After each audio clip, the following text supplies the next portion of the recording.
Well, here we are again with this restoration and alteration.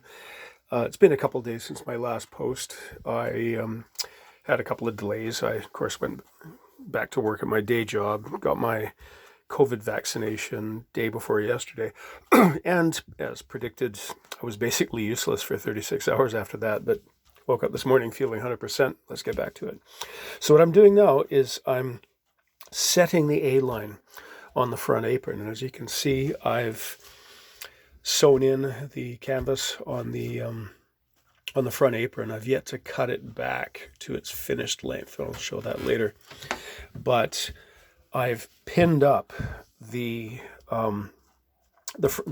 fringe, the right-hand side of the outer apron. And in this, I've been referring to the images that the client sent me.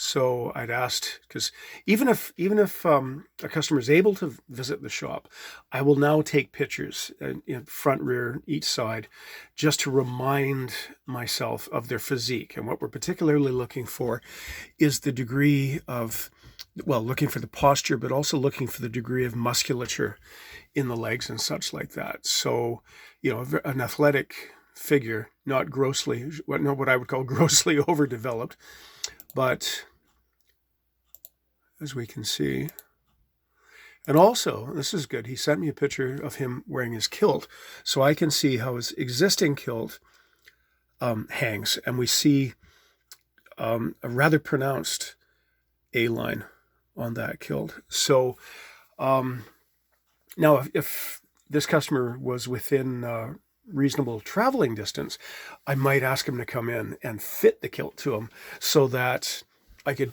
put this on him, and I would use the drape of the cloth, just use gravity to let the cloth fall, or induce the cloth to fall where it wants to go, and then mark and pin it from there. And I will be doing that with that earlier sow's ear kilt when that chap who is local does come in, and I'll show you exactly how I do that. But basically what I've done is and I think tailors call this rack of eye. It's your mental image of the person's physique. So what I've done is, here's our waist measurement, here's our hip measurement, and I've drawn it out here. Now it's not we can't have a straight line. What we have is what I would call a powder curve, where it comes out and then it goes back in a little bit. So, and I have to admit, you're kind of guessing, right? In fact, wrong, sorry, you're totally guessing based on experience. Sometimes you don't get it right the first time and you go back and do it again. But I'm cautiously optimistic, touch wood, because this fellow lives a fair distance away. So here we go. So I've pinned it, but now I'm going to baste it with basting threads to get the pins out of there. So my next step, I've sewn the bottom. My next step is to baste this flat, get the pins out of there, and then carry on. So I'm a bit out of sequence here, but I start, having done that line, I sew the bottom seam, stop, just sort of put the needle away, and then sew this seam.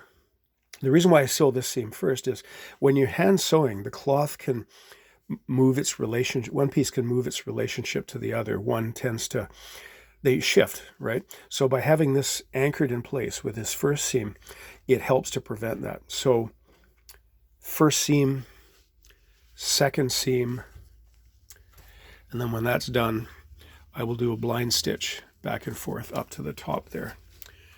And then from there I'll carry on and probably shoot another video. There we go.